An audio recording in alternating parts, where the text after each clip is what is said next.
Assalamu alaikum and welcome to your channel Geek Chem Curiosity. Today we are going to study about the chemical equations and how to write chemical equations. Let's start from the chemical equation. Chemical equation is basically the representation of a chemical reaction. Chemical equation is basically the representation of a chemical reaction, representing a chemical change in terms of symbols of elements and formulas of compounds is called a chemical equation. ये हमारे पास है simple chemical equation की definition, जो कि हमें simple ये बताती है कि केमिकल रिएक्शन हो रहा है। मतलब ये केमिकल रिएक्शन की सारी डिटेल हमें देती है कि जिसके अंदर हमने उस केमिकल रिएक्शन के अंदर जो भी एलिमेंट्स, कंपाउंड्स या एटम्स आपस में रिएक्ट कर रहे हैं उनको हम रिप्रेजेंट करती हैं विद देयर सिंबल्स। उनके सिंबल के साथ हम उनको रिप्रेजेंट करते हैं और उनके दरमियान जो कन्वर्जन हो रहा है कि किस तरह एटम चेंज हो रहा है मॉलिक्यूल के अंदर, कंपाउंड के अंदर, या एक एलिमेंट किसी डिफरेंट एलिमेंट के अंदर चेंज हो रहा है, या एक कंपाउंड किसी डिफरेंट कंपाउंड के अंदर चेंज हो रहा है। तो इस प्रोसेस को जब हम सिंबल्स के थ्रू एरो के साथ रिप्रेजेंट करते हैं तो इस प्रोसेस को हम क्या नेम देते हैं? केमिकल इक्वेशन का। तो ये सिंपल सी डेफिनेशन थी केमिकल इक्वेशन की। नेक्स्ट हमारे पास पॉइंट है एग्जाम्पल का। तो एग्जाम्पल का देखा जाए तो यहाँ पे हमारे पास हाइड्रोजन मॉलिक्यूल है एंड ऑक्सीजन मॉलिक्यूल है जो कि आपस में रिएक्ट कर रहे हैं और हमारे पास एक न्यू प्रोडक्ट बन रहा है that is known as the water. Hydrogen gas and oxygen gas react together to form a water molecule. So this is the complete representation of a chemical equation. कि किस तरह से हाइड्रोजन, जो कि जिसको हमने रिप्रेजेंट किया एच के साथ, इस तरह से ये सिंबल ऑफ एलिमेंट्स को रिप्रेजेंट कर रहा है या उसके फार्मूलाज को, फार्मूला या एलिमेंट्स के सिंबल्स। तो यहाँ से हमारे पास अगर H2 को देखा जाए तो ये हमारे पास एक एलिमेंट है, सेम इसी तरह से ऑक्सीजन भी एक एलिमेंट है जिसको हमने उसके सिंबल्स के साथ रिप्रेजेंट किया। अब ये दोनों आपस में रिएक्ट कर रहे हैं और इनके रिएक्शन के थ्रू, इनकी रिएक्ट करने की वजह से हमारे पास एक न्यू प्रोडक्ट बन रहा है जिसको हमने वाटर का नेम दिया है। तो ये एक कंप्लीट केमिकल कन्वर्जन को रिप्रेजेंट कर रही है ये वाली equation, and that equation is known as the chemical equation. जो नेक्स्ट पॉइंट है हमारे पास वो ये है कि हम किस तरह से कि हमारे पास केमिकल इक्वेशन जो है वो एक्चुअली में हमें क्या बताती है, किस तरह की इंफॉर्मेशन हमें केमिकल इक्वेशन दे रही होती है। केमिकल इक्वेशन या फिर केमिकल रिएक्शन हमें किस तरह की इंफॉर्मेशन दे रहा होता है। What does a chemical equation tells us? Chemical equation हमें क्या बताती है?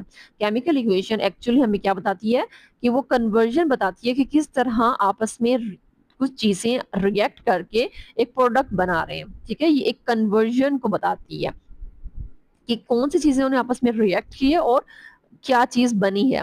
इट मीन सिंपल, ये हमें रिएक्टेंट्स की कंप्लीट इंफॉर्मेशन देती है और साथ ही साथ ये हमें प्रोडक्ट्स की कंप्लीट इंफॉर्मेशन देती है।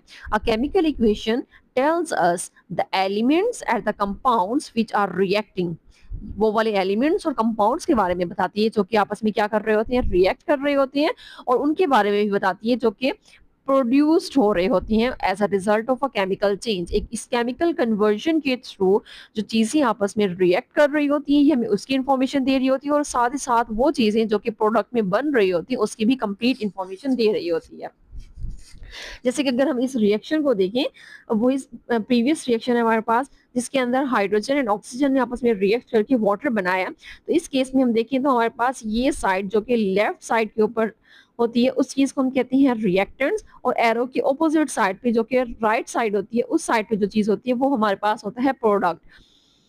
तो ये हमें बता रहा है कि इसके अंदर जो रिएक्टेंट्स हैं वो कौन कौन से हैं? हाइड्रोजन गैस है एंड ऑक्सीजन गैस है, जबकि रिजल्ट में जो चीज प्रोडक्ट में बन रही है वो हमारे पास क्या है? वाटर मॉलिक्यूल है। तो इस तरह से केमिकल इक्वेशन हमें कंप्लीट इंफॉर्मेशन देती है उस केमिकल कन्वर्जन की जिसके अंदर रिएक्टेंट्स आपस में रिएक्ट करके एक न्यू प्रोडक्ट बना रहे होते हैं।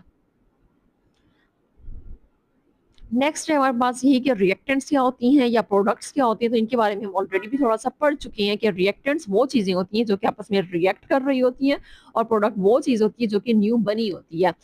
तो डेफिनेशन की अगर हम बात करें, द सब्सटेंसेस दैट रिएक्ट, वो चीजें जो कि रिएक्ट करती हैं उन्हें हम क्या नेम देती है, रिएक्टेंट्स का, और the substances formed are called the product, और वो चीजें जो कि बन रही होती हैं, न्यूली प्रोडक्ट्स होती हैं, उनको हम प्रोडक्ट्स का नेम देती हैं, न्यूली फॉर्म थिंग्स। इसी तरह से अगर हम यहाँ एग्जाम्पल की बात करें तो यहाँ पे hydrogen gas and oxygen gas जो कि आपस में रिएक्ट कर रहे हैं, ये दो चीजें आपस में रिएक्ट कर रही हैं, इस चीज को हम क्या नेम देंगे, रिएक्टेंट्स का। जबकि हमारे पास वाटर का मॉलिक्यूल जो कि प्रोड्यूस्ड हो रहा है, that is known as the product. तो ये यहाँ पे बताया गया कि रिएक्टेंट्स क्या हैं और प्रोडक्ट्स क्या हैं। नेक्स्ट हमारे पास है कि हम किस तरह से केमिकल इक्वेशन को राइट कर सकते हैं, how to write a chemical equation, हम कैसे केमिकल इक्वेशन को राइट कर सकते हैं। तो इसका सिंपल सा मेथड यही है कि हमने एरो के, ठीक है, ये एक एरो है, उसके लेफ्ट साइड पे जो हमेशा राइट करनी है उन चीजों को जो कि आपस में रिएक्ट कर रहे हैं। इन सिंपल वर्ड्स में अगर हम बात करें, हमेशा एरो के लेफ्ट साइड के ऊपर रिएक्टेंट्स आएंगे एंड एरो के राइट साइड के ऊपर हमेशा प्रोडक्ट्स आएंगे, और इनके दरमियान हमने एक ये एरो एरो राइट करना है जो कि किसकी डायरेक्शन को शो कर रहा होगा, रिएक्टेंट से प्रोडक्ट के कन्वर्जन को शो कर रहा होगा। इट मींस कि हमारे पास जो ये एरो है उसकी डायरेक्शन हमेशा रिएक्टेंट से प्रोडक्ट की तरफ होगी। जैसे कि हमारे पास इसको हम राइट कर लें, it is customary to write the reactants on the left hand side. ये जरूरी है कि हमने रिएक्टेंट्स को कहाँ राइट करना है, लेफ्ट हैंड साइड पे, मतलब लेफ्ट डायरेक्शन में, एंड द प्रोडक्ट्स, और वो चीजें जो कि बन रही हैं उनको हमने कहाँ राइट करना है, राइट हैंड साइड पे। और इसी के साथ हमने एक एरो राइट करना है जिसका जो हेड है वो हमेशा किसकी तरफ होगा, प्रोडक्ट की तरफ, head drawn from reactants to products. ठीक है, हमारे पास जो एरो होगा वो हमेशा रिएक्टेंट से प्रोडक्ट की तरफ होगा, हेड जो है वो प्रोडक्ट की तरफ होगा और उसकी जो टेल है वो रिएक्टेंट की तरफ होगी। An arrow head drawn from reactants to products separate the two, और ये एरो जो है ये हमेशा सेपरेट करेगा रिएक्टेंट्स को उसके प्रोडक्ट से, मींस कि ये सेंटर में आएगा और ये रिएक्टेंट्स और प्रोडक्ट्स को एक दूसरे से सेपरेट आउट करेगा। नेक्स्ट हमारा मेन पॉइंट जो कि इंपॉर्टेंट लॉन्ग क्वेश्चन भी है वो ये है कि हम किस तरह से केमिकल इक्वेशन को राइट कर सकते हैं। What to keep in minds when writing a chemical equation, वो कौन कौन सी इंपॉर्टेंट पॉइंट्स हैं या कौन सी इंपॉर्टेंट बातें हैं जिनको हमने अपने माइंड में रखना है किसी भी केमिकल इक्वेशन को राइट करते हुए, या इन सिंपल कि हम कैसे केमिकल इक्वेशन को राइट कर सकते हैं, how we can write a chemical equation. तो इसके लिए जो सबसे पहली चीज है वो, सबसे पहला पॉइंट जो है वो है हमारे पास बैलेंसिंग इक्वेशन। हमने जो इक्वेशन राइट करनी है वो हमेशा बैलेंस्ड होनी चाहिए, और ये जो बैलेंस्ड का वर्ड है ये बेस्ड कर रहा है law of conservation of mass के ऊपर। लॉ ऑफ कंजर्वेशन हमारे पास एक ऐसा लॉ है जिसके अकॉर्डिंग कि हमारे पास कोई भी चीज जो है वो ना कि वो डिस्ट्रॉय नहीं होती है, जितना भी टोटल मैस है वो कभी भी डिस्ट्रॉय नहीं होता, बस वो अपनी एक फॉर्म से दूसरी फॉर्म में चेंज हो जाता है। मीन्स के neither of the products are destroyed, only they change their forms. Mean in simple word में कि हमारे पास रिएक्टेंट साइड के ऊपर, सपोज हमारे पास अगर रिएक्टेंट साइड जो है वो है 20 ग्राम की, ठीक है, सपोज हमारे पास जो रिएक्टेंट साइड है वो है 20 ग्राम की और वो चेंज हो रहा है प्रोडक्ट के अंदर, तो प्रोडक्ट का भी जो ओवरऑल वेट है वो भी हमेशा कितना होना चाहिए, 20 ग्राम का। ठीक है, प्रोडक्ट का भी 20 ग्राम, मीन्स कि इसका जो मैस है वो पूरा का पूरा किस में चेंज हो जाएगा, प्रोडक्ट के अंदर।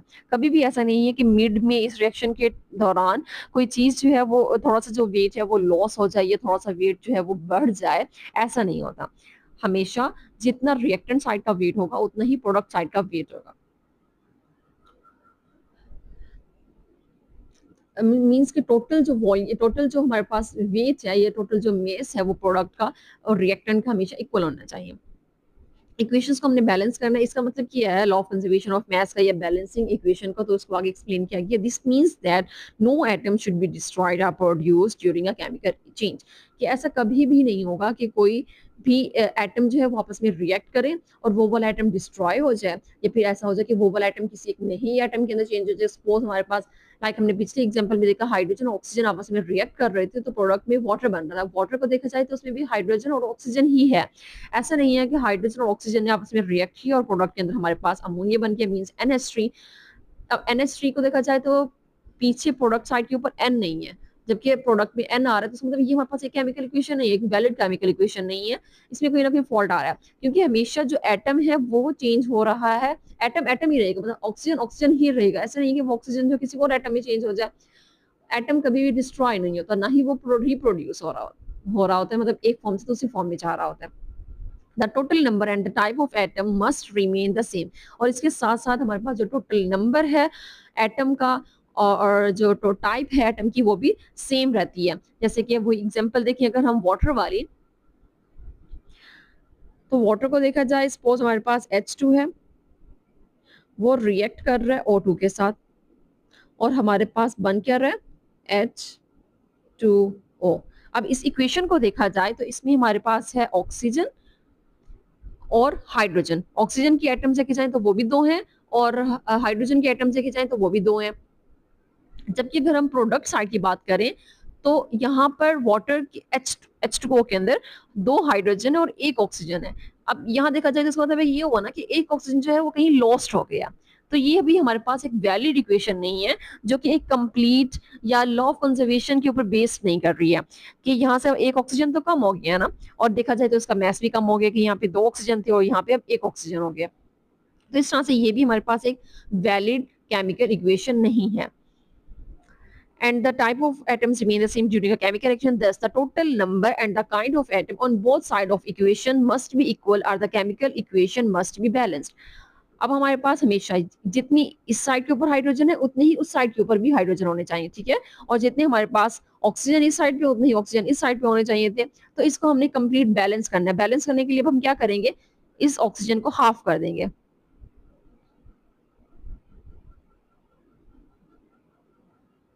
ठीक है। अब इस तरह से हम इसका हाफ ऑक्सीजन लेंगे तो हमारे पास टोटल 1 ऑक्सीजन हो जाएगा, वो बैलेंस हो जाएगी इक्वेशन। नेक्स्ट है हमारे पास कि करेक्ट फार्मूलाज, हमने जो फार्मूलाज राइट करने हैं वो भी करेक्ट होने चाहिए। जैसे कि अगर हम सोडियम की बात करें तो उसका फार्मूला Na है, जबकि नाइट्रोजन की बात करें तो वो N है। तो ऐसा नहीं है कि कहीं पे हम सोडियम लिख रहे हैं और उस जगह पे हम जस्ट N लिख दें। तो हमने जो भी सिंबल्स एलिमेंट्स के या कंपाउंड्स के यूज करने हैं वो भी एग्जैक्ट होने चाहिए, करेक्ट होने चाहिए। नेक्स्ट हमारे पास है स्टोक्योमेट्री। स्टोक्योमेट्री मींस कि हमारे पास जो मोल रेशियो है, मतलब जितनी हमारे पास रिएक्टेंट साइड की मोल रेशियो है उतनी ही हमारे पास प्रोडक्ट साइड की मोल रेशियो है। ये वही वाली एग्जांपल्स है जो कि हमने law of mass of conservation या बैलेंसिंग इक्वेशन के अंदर यूज की है, वही वाटर वाली ही। जैसे कि अब हम वाटर की बात कर रहे हैं तो वाटर और ये प्रोड्यूस कर रहे हैं ना H2O। अब इसके अंदर भी मोल रेशियो बैलेंस नहीं है, कि हमारे पास यहाँ पे दो ऑक्सीजन है, दो हाइड्रोजन है, और इन रिजल्ट हमारे पास दो हाइड्रोजन और एक ऑक्सीजन बन रहा है, ये भी बैलेंस नहीं है। तो इसको हमने बैलेंस करने के लिए यहाँ पे हाफ का वर्ड यूज किया था। तो ये अब इस तरह से हमारे पास इक्वेशन बैलेंस्ड हो गई है, जिसमें नंबर ऑफ मोल्स, मोल्स कहते हैं वो वाली वैल्यूज जो कि आगे यूज हो रही होती हैं, नंबर यहाँ पे 1 2 3 4 5 यूज किए जाते हैं। हमने इनको इस तरह से बैलेंस करना है, जैसे हमने यहाँ पे हाइड्रोजन का 1 मोल लिया और ऑक्सीजन का हमने हाफ मोल लिया। अब हाफ मोल लिया तभी तो हमारे पास कंप्लीट एक वाटर का मॉलिक्यूल बना है ना। अगर हम इसकी रेशियो को चेंज करेंगे तो यहाँ वाली रेशियो भी थोड़ी चेंज हो जाएगी। तो हमने इक्वेशन को बैलेंस इस तरह से ही करना है, या उसकी जो नंबर ऑफ मोल्स है वो इसी तरह से ही ऐड करनी है कि जितने रिएक्टेंट साइड है उतनी ही प्रोडक्ट साइड में वो चीज बने, कुछ भी लॉस्ट ना हो, कुछ भी वेस्ट में बच ना जाए। तो ये होती है हमारे पास स्टोक्योमेट्री। नेक्स्ट है हमारे पास डायरेक्शन ऑफ रिएक्शन। तो डायरेक्शन भी जो है हमेशा कहाँ से कहाँ होनी चाहिए, लेफ्ट साइड से राइट साइड के ऊपर, मींस के रिएक्टेंट साइड से प्रोडक्ट साइड के ऊपर। हमेशा एरो जो है हमारा वो रिएक्टेंट से प्रोडक्ट साइड के ऊपर होना चाहिए। ऐसा नहीं है कि कभी वो प्रोडक्ट साइड से रिएक्टेंट साइड के ऊपर आ जाए, तभी हमारी इक्वेशन जो है वो गलत हो जाएगी। डायरेक्शन उसकी ठीक होनी चाहिए। नेक्स्ट हमारे पास फिजिकल स्टेट्स, और फिजिकल स्टेट्स भी बिल्कुल एग्जैक्ट होनी चाहिए। हमारे पास फिजिकल स्टेट्स एलिमेंट्स जो है mostly three different physical states में एग्जिस्ट करते हैं, like solid, liquid and gas. तो ये तीनों स्टेट्स जो है हमने एक साथ ही साथ रिप्रेजेंट करनी होती हैं। जैसे कि अगर हम हाइड्रोजन को देखिए, इसी एग्जांपल की अगर हम बात करें तो इसमें अगर हम हाइड्रोजन को देखिए तो ये एक गैस है, तो इसके साथ हमने एक स्मॉल सा जी राइट करना होता है विद ब्रैकेट्स, और पैरेंथेसिस ब्रैकेट्स में इसके साथ ऐड करनी होती है। जैसे हमारे पास ये और हमारे पास सॉलिड, लिक्विड और गैस है, तो इसको हमने इन स्मॉल डिजिट्स के साथ, स्मॉल लेटर्स के साथ रिप्रेजेंट करना है, small S, small L and small G. और इनको हमेशा राइट कर लेने के बाद इनके बाहर हमने ब्रैकेट्स राइट करनी होती हैं, पैरेंथेसिस। और ये भी हमेशा जो भी हमारे पास फार्मूला है उसके, सपोज हमारे पास ये फार्मूला है तो उसके राइट साइड पे बिल्कुल बॉटम में इस तरह से हमने उसको राइट करना होता है। तो हाइड्रोजन जो हमारे पास गैस है, इस तरह से ऑक्सीजन की बात करें तो वो भी एक गैस है, जबकि जो प्रोडक्ट साइड पे वाटर बन रहा है वो हमारे पास लिक्विड है। तो इस तरह से हमारे पास फिजिकल स्टेट जो है वो वेरी कर सकती है। एक ही पूरा रिएक्शन जो है वो सेम फिजिकल स्टेट में भी हो सकता है, डिफरेंट फिजिकल स्टेट में भी हो सकता है, ये इतना मैटर नहीं करता। बट हमें जो हम फिजिकल स्टेट्स राइट कर रहे हैं वो एग्जैक्ट होनी चाहिए। सपोज अगर हम यहाँ पे ब्रोमीन ऐड कर दें तो यहाँ पे ब्रोमीन का रिएक्शन आ रहा है तो ब्रोमीन हमारे पास एक लिक्विड फॉर्म में होती है, मर्करी भी जो है वो भी लिक्विड फॉर्म में होती है। बहुत सारी गैसेस है हमारे पास लाइक हीलियम, नियॉन, ऑर्गन, और इसी के साथ साथ हमारे पास बहुत सारे मेटल्स जो है वो सॉलिड फॉर्म में है, जैसे कि सोडियम, पोटाशियम। तो इस तरह से हमने हर एक एटम की, हर एक एलिमेंट की और हर एक कंपाउंड की जो फिजिकल स्टेट है वो एग्जैक्ट राइट करनी है। नेक्स्ट है हमारे पास टाइप्स ऑफ केमिकल रिएक्शन। तो हमारे पास केमिकल रिएक्शंस जो हैं वो 2 टाइप्स के हैं, रिवर्सिबल एंड इरिवर्सिबल। तो इनको वन बाय वन चेक कर लेते हैं कि रिवर्सिबल रिएक्शंस कौन से होती हैं एंड इरिवर्सिबल रिएक्शंस होती हैं। रिवर्सिबल, रिवर्सिबल का मतलब है कि ऐसे रिएक्शंस जो कि रिवर्स हो सकती हैं, उनके पास कैपेबिलिटी होती है कि वो रिवर्स हो सके। रिवर्स मींस कि हमारे पास सपोज एक रिएक्शन है जो कि रिएक्टेंट से चेंज हो रहा है प्रोडक्ट के अंदर, तो वो रिवर्स, उसका रिवर्स क्या होगा कि वो प्रोडक्ट से चेंज हो जाएगा रिएक्टेंट साइड के ऊपर। तो ये हमारे पास 2 साइडेड रिएक्शंस होती हैं। रिवर्सिबल रिएक्शंस जो है वो कौन सी होती है, 2 साइडेड रिएक्शंस होती हैं। ऐसे रिएक्शंस जिसके अंदर रिएक्टेंट जो है वो प्रोडक्ट के अंदर भी चेंज हो रहा होता है और एट द सेम टाइम हमारे पास जो प्रोडक्ट है वो चेंज हो रहा होता है रिएक्टेंट के अंदर। लाइक अगर हम इसकी डेफिनेशन की बात करें तो ये क्या है, a reversible reaction is a chemical reaction. जाहिर सी बात है केमिकल रिएक्शन की टाइप है तो ये भी एक केमिकल रिएक्शन ही होगा, where reactants are converted into the products. एक ऐसा रिएक्शन, एक ऐसा केमिकल रिएक्शन जिसके अंदर रिएक्टेंट्स जो है वो किसमें चेंज हो रहे हैं, प्रोडक्ट के अंदर, एंड सिमुलटेनियसली। सिमुलटेनियसली का मतलब है एट द सेम टाइम, कि उसी टाइम के ऊपर एंड उसी वक्त हमारे पास वही प्रोडक्ट्स जो कि अभी बने थे वो दोबारा चेंज हो जाएंगे रिएक्टेंट्स के अंदर। इसमें ऐसा है कि तोड़ना और जुड़ना ये एक ही साथ होता रहता है। रिएक्टेंट्स जो कि आपस में जुड़ रहे होते हैं वो चेंज हो जाते हैं प्रोडक्ट्स के अंदर, और प्रोडक्ट्स जो कि टूट के चेंज हो जाता है रिएक्टेंट्स के अंदर। तो इस तरह से combination and the break down एक साथ ही हो रही होती हैं, सिमल्टेनियसली हो रही होती हैं। अब क्योंकि 2 रिएक्शंस एक साथ हो रही होती हैं तो इसी वजह से इस तरह के रिएक्शंस को रिप्रेजेंट करते हैं हम डबल एरो के साथ। ठीक है, एक एरो इस तरफ और एक एरो इस तरफ। ये वाला एरो जो है वो हमें बता रहा होता है कि ये जो रिएक्टेंट है वो चेंज हो गए हैं प्रोडक्ट के अंदर, जबकि ये जो डाउनवर्ड एरो है ये हमें बता रहा होता है कि जो प्रोडक्ट है वो चेंज हो गए हैं रिएक्टेंट्स के अंदर। और इसकी एग्जांपल की बात करें तो हमारे पास है अमोनिया फॉर्मेशन, जिसके अंदर नाइट्रोजन गैस, हाइड्रोजन गैस आपस में रिएक्ट करके अमोनिया गैस बना रहे होते हैं। और इसी तरह से उसी टाइम के ऊपर ही हमारे पास जो अमोनिया है वो ब्रेक डाउन हो रहा होता है हाइड्रोजन गैस और अमोनिया गैस के अंदर, नाइट्रोजन गैस के अंदर। तो ये एक केमिकल रिएक्शन था जो कि कैसा था, रिवर्सिबल, और इसको हमने रिप्रेजेंट करने के लिए एक डबल एरो यूज किया। अब ये वाली रिएक्शंस ऐसे होती हैं कि एक ही टाइम के ऊपर क्या हो रहा है, रिएक्टेंट चेंज हो रहे हैं प्रोडक्ट के अंदर और प्रोडक्ट जो है वो चेंज हो रहे होते हैं रिएक्टेंट के अंदर। क्योंकि ये रिएक्शन कंटिन्यूसली हो रहा है और कंटिन्यूसली उसकी फॉर्मेशन हो रही है, कंटिन्यूसली उसकी ब्रेक डाउन हो रही है, तो ये वाली रिएक्शंस कभी भी कंप्लीट नहीं हो रहे होते हैं। और एक ही टाइम के ऊपर हमारे पास रिएक्टेंट्स और प्रोडक्ट्स की अमाउंट भी सेम होती है, मतलब मीन्स कि हमारे पास ये वाली साइड जो है ये भी 50% रहेगी। ठीक है, ये वाली साइड भी 50% रहेगी, जबकि हमारे पास जो प्रोडक्ट साइड है वो भी 50% होगी। तो 50% ये, 50% ये ओवरऑल रिएक्शन जब तक रिवर्सिबल स्टेट में रहेगा ये रिएक्शन ऐसे ही रहेगा 50/50, रिएक्शंस कंप्लीट नहीं होते हैं। नेक्स्ट है हमारे पास इरिवर्सिबल रिएक्शंस। तो इरिवर्सिबल रिएक्शंस, इर मीन के नॉन, ये ऐसे रिएक्शंस हैं जो कि रिवर्स नहीं हो सकते हैं, इनकी डायरेक्शन एक ही रहती है। ये या तो रिएक्टेंट से प्रोडक्ट, प्रोडक्ट से रिएक्टेंट में वापस नहीं आते हैं। ठीक है, ये रिएक्शंस ऐसे रिएक्शंस होती हैं जो कि रिएक्टेंट्स आपस में रिएक्ट करती हैं और ये बना देती हैं प्रोडक्ट्स। इस रिएक्शंस के अंदर प्रोडक्ट बैक रिएक्टेंट के अंदर वापस नहीं आता और ये एक ही रिएक्शन होता है, इसी वजह से इसको हम रिप्रेजेंट करते हैं सिंगल एरो के साथ। डेफिनेशन देख लेते हैं, अ केमिकल प्रोसेस या एक chemical reaction that proceeds in only one direction. ऐसा रिएक्शन जो कि सिर्फ एक ही डायरेक्शन के अंदर ही मूव कर रहा होता है और ये ट्रांसफॉर्मिंग, ये चेंज कर रहा होता है रिएक्टेंट्स को उनके प्रोडक्ट्स के अंदर, और इसी रिएक्शंस को हम रिप्रेजेंट करते हैं सिंगल एरो के साथ। और ये एरो हमेशा रिएक्टेंट से प्रोडक्ट साइड की तरफ होते हैं। जैसे कि अगर हम यहाँ बात करें, हमारे पास जिंक है और सल्फ्यूरिक एसिड्स हैं, ये आपस में दो चीजें रिएक्ट कर रही हैं और रिजल्ट में प्रोडक्ट साइड के ऊपर हमारे पास बन रहा है zinc sulphate and hydrogen gas. और अगर ये देखा जाए तो यहाँ पे इनकी फिजिकल स्टेट भी प्रेजेंट है, जैसे कि हमारे पास जिंक जो है वो सॉलिड फॉर्म में है, जबकि सल्फ्यूरिक एसिड एक्वस फॉर्म के अंदर है। एक्वस फॉर्म, एक्वा जो है वो वाटर से निकले एक्वस, तो इसका मतलब है कि जो हमारे पास सल्फ्यूरिक एसिड है वो भी वैसे लिक्विड ही होता है, तो उसको हमने ऐड किया हुआ है वाटर के अंदर, मतलब हमने प्योर सल्फ्यूरिक एसिड नहीं लिया हुआ। अब ये दो चीजें जब आपस में रिएक्ट करती हैं तो इन रिजल्ट हमारे पास प्रोडक्ट में क्या बन रहा है, जिंक सल्फेट जो कि सॉलिड स्टेट में है, और साथ ही साथ हमारे पास हाइड्रोजन गैस बन रही है।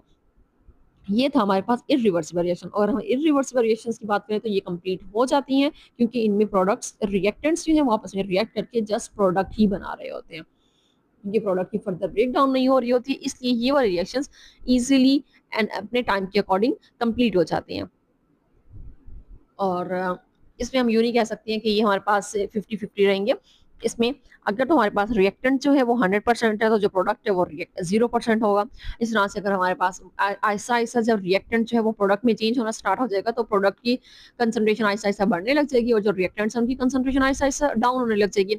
मीन्स कि स्टार्टिंग के अंदर जब वो 100 था, तो दूसरा ऑपोजिट साइड हमारे पास मीन्स प्रोडक्ट क्या था, 0%। इस तरह से जब ये 90% होगा तो वो 10%, जब हमारे पास रिएक्टेंट साइड जो है वो 80% हो जाएगी तो वो 20% हो जाएगा। इस तरह से आहिस्ता आहिस्ता जब ये रिएक्टेंट साइड हमारे पास 10% हो जाएगी तो वो हमारे पास 90% हो जाएगा। और इसी तरह से जब हमारे पास रिएक्टेंट 0% हो जाएंगे, तब हमारे पास फुली प्रोडक्ट 100% बन चुका होगा। इट मीन्स कि हमारा रिएक्शन जो है वो अब कंप्लीट हो चुका है।